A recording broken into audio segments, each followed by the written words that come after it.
শান্তিতে নোবেলজয়ী যুক্তরাষ্ট্রের সাবেক প্রেসিডেন্ট জিমি কার্টার মারা গেছেন।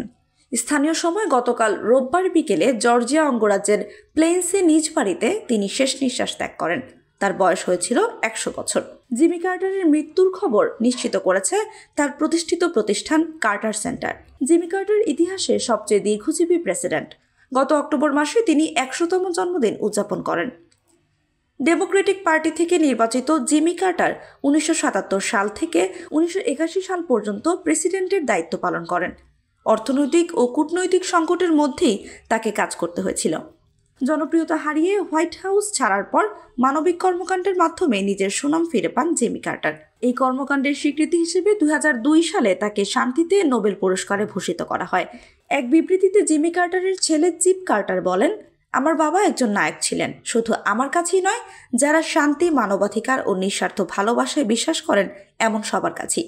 জিমি কার্টার 4 সন্তান ও 11 নাতি নাতনি রেখে গেছেন। তার স্ত্রী রোজালিন 2023 সালের নভেম্বরে মারা যান।